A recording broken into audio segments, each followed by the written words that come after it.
Hai Smart Traders and Investor, kembali lagi bersama saya Kadek Mertayasa di channel Yuk Nabung Saham.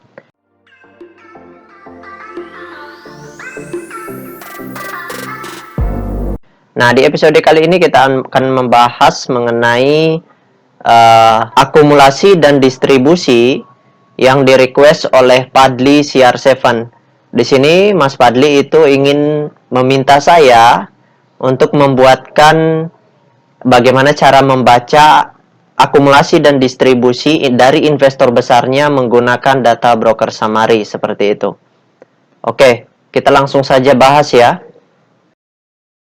Jika Anda menyukai konten-konten kami mengundang Anda untuk mengklik tombol like dan subscribe agar Anda mendapatkan video terbaru kami setiap minggunya.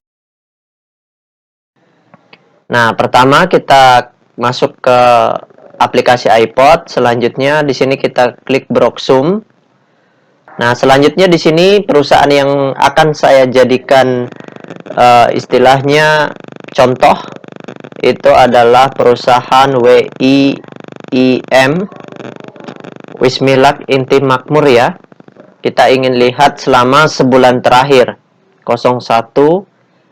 Terus di sini kita ganti 24 ya. 24. Oke, kita show. Untuk melihat terjadinya akumulasi atau distribusi, data yang kita harus lihat itu adalah data perpindahan kepemilikan, bukan data partisipasi, seperti itu. Jadi kalau lihat seperti ini, kita nggak bisa baca apakah akumulasi atau distribusi, karena ini adalah data partisipasi. Maka kita harus ubah ke data perpindahan kepemilikan, seperti itu. Nah, ini sudah dalam bentuk data perpindahan kepemilikannya. Nah, kalau kita lihat dari sini, ya, di sini adalah terjadi akumulasi yang sangat besar atau masif akumulasi oleh broker EV. Nah, jadi pertanyaannya, akumulasi itu apa? Akumulasi itu adalah perpindahan barang dari banyak pihak ke sedikit pihak, seperti itu. Jadi EP yang mengumpulkan barang dari banyak pihak. Di sini ada CP, ada YP, dan ada NI. Dan umumnya biasanya itu diakumulasi dari retail-retail. Nah, broker retail yang paling sering digunakan oleh investor retail adalah NI, CC, kemudian XC, kemudian YP, ya. Kemudian broker-broker lain yang terafiliasi dengan retail seperti itu. Nah, untuk mengetahui itu retail atau tidak, maka kita lihat harus melihat data DPS-nya seperti itu, supaya lebih jelas. Nah, itulah yang dimaksud dengan akumulasi. Jadi perpindahan barang dari banyak pihak ke sedikit pihak seperti itu.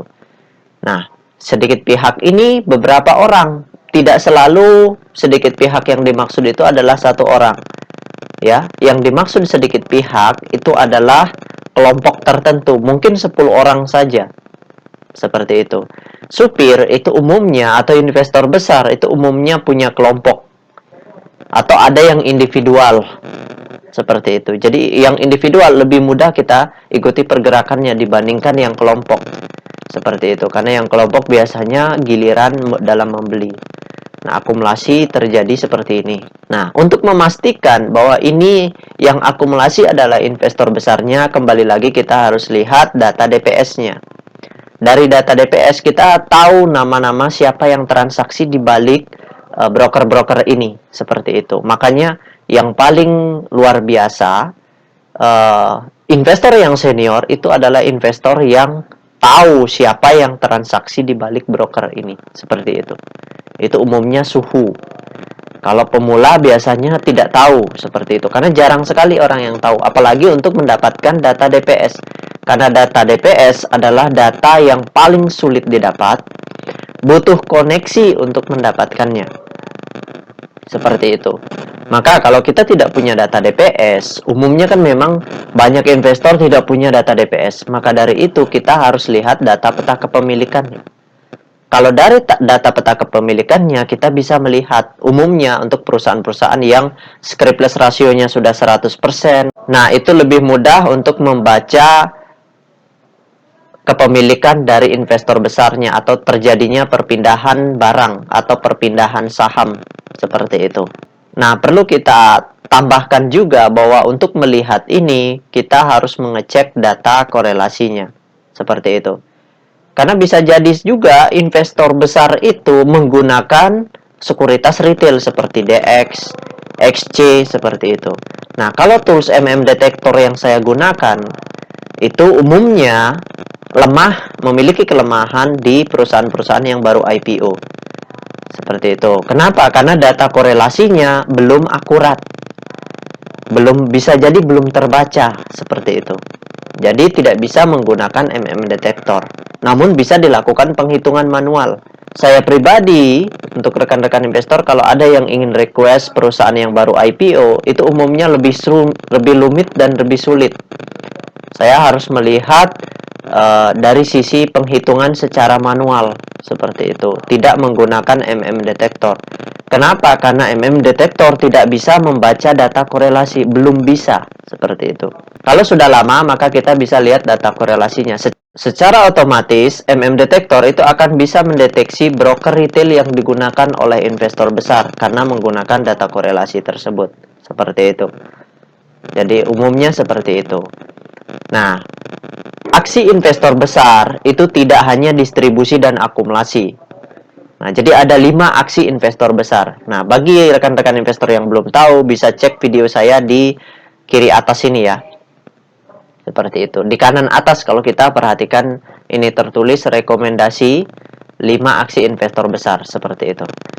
Nah, bisa cek video itu terlebih dahulu, baru lebih dalam nanti menonton video ini, seperti itu. Nah, sekarang kita bahas distribusinya. Tapi sebelum itu, saya perlu ingatkan, setelah akumulasi, investor besar itu tidak langsung markup harga. Harganya tidak langsung naik. Bisa jadi turun dulu. Seperti itu. Bisa jadi diam dulu. Sideways dulu selama berapa bulan baru di markup. Seperti itu. Jadi itu murni kebebasan dari investor besarnya. Karena kita sebagai retail, sebagai pengikut, maka kita hanya bisa menunggu dan bersabar. Seperti itu. Investor besar bisa langsung memborong atau tidak. Itu hak mereka. Seperti itu. Nah, sekarang kita bahas distribusinya. Bagaimana itu distribusi. Jadi kita, di sini saya akan ambil contoh perusahaan kode sahamnya ASHA. Kita enter. Nah, dari data ini kita lihat, di sini terjadi distribusi, yaitu big distribusi. Distribusi itu apa? Distribusi itu perpindahan barang dari sedikit pihak ke banyak pihak. Jadi kebalikan dari akumulasi. Kalau akumulasi itu perpindahan barang dari banyak pihak ke sedikit pihak. Kalau distribusi perpindahan barang dari sedikit pihak ke banyak pihak. Seperti itu. Jadi kebalikannya. Nah, di sini yang distribusi itu MG dan HD. Jadi investor besarnya dominan menggunakan MG dan HD. Nah, serta broker-broker yang lain tentunya. Tapi broker yang lain itu digunakan distribusi atau jualannya sedikit. Seperti itu. Tapi ini distribusi. Nah, yang beli itu YP dan CP dan investor-investor yang lainnya seperti itu. Di sini ada NI, ada CC, kemudian ada XC yang dominan retail. Ada KK seperti itu dan ada YP. Nah, YP ini apakah retail atau investor besar? Kita kembali lagi harus mengecek data DPS. Kalau tidak ada data DPS, kita harus menggunakan data kepemilikan dan data korelasi seperti itu. Nah, itu saya tidak jelaskan secara detail di sini. Nanti itu akan dibahas di kelas ya. Seperti itu.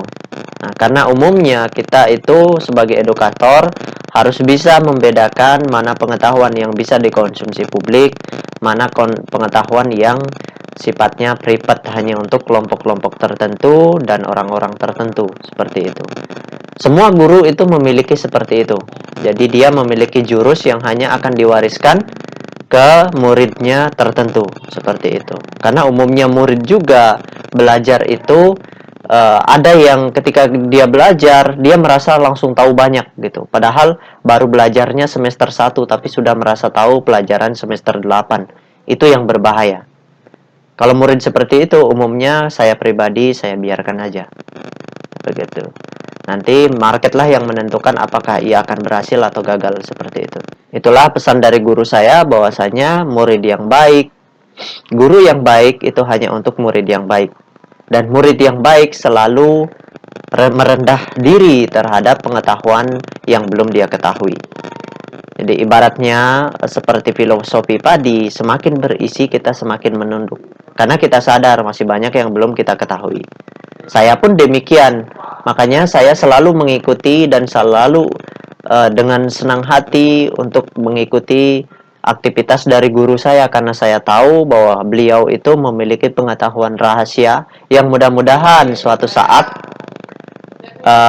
beliau berkenan untuk menurunkan pengetahuan tersebut kepada saya, seperti itu, seiring berjalannya waktu. Jadi belajar itu butuh proses banget, apalagi di bursa saham. Nggak bisa instan seperti itu. Walaupun kita belajar di kelas, kita harus sadar bahwa umumnya pengetahuan itu bisa kita serap secara perlahan. Kita bukan komputer yang bisa langsung mengakses semua data, seperti itu. Nah, inilah pemaparan singkat saya mengenai akumulasi dan distribusi. Kembali lagi, setelah distribusi belum tentu harganya turun. Bisa jadi setelah distribusi harganya langsung terbang, seperti itu.